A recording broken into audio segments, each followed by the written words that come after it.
The Navajo Sand Painting. More than 500 years ago, the ancestors of the Navajo people left the cold northern region that is now part of western Canada and Alaska and migrated south to what is now the southwestern part of the United States.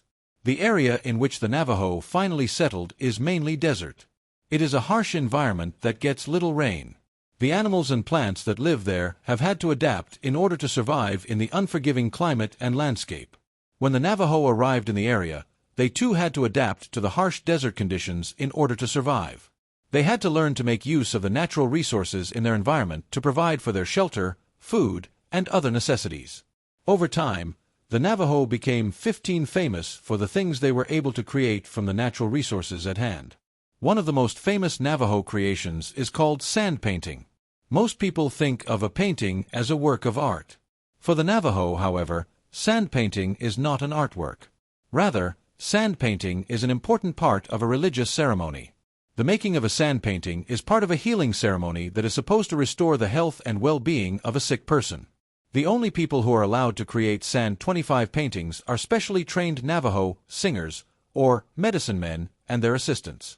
A Navajo singer begins the process of creating a sand painting by collecting different rocks.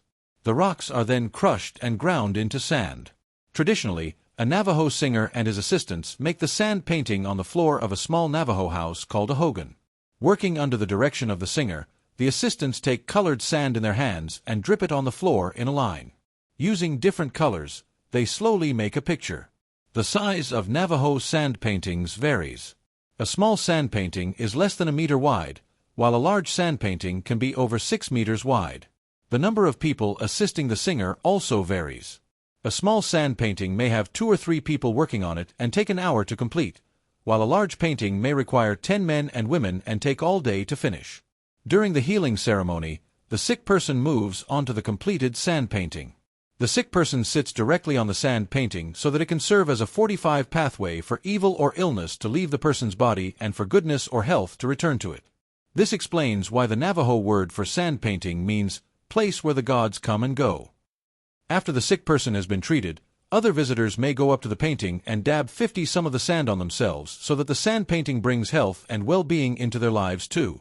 At the end of the healing ceremony, it is imperative that the sand painting be destroyed. The Navajo believe that something terrible will happen if they fail to destroy a sand painting properly.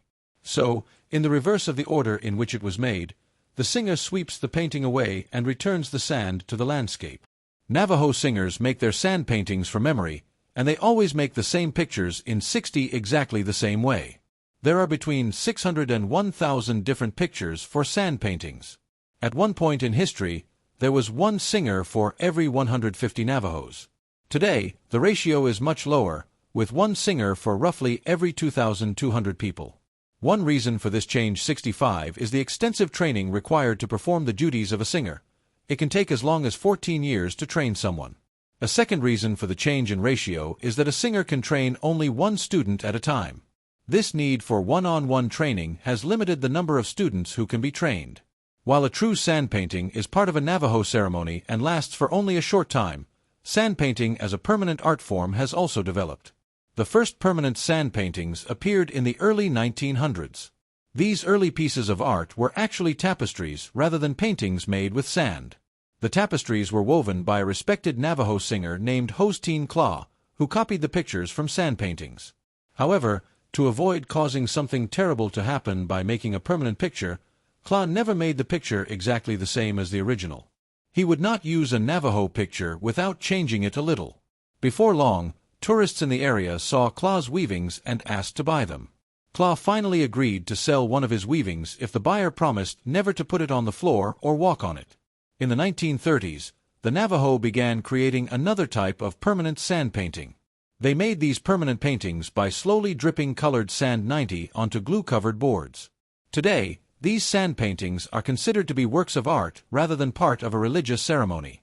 They are made by artists rather than singers, and they appear in art shows and in art museums. There is still controversy over the selling of sand paintings.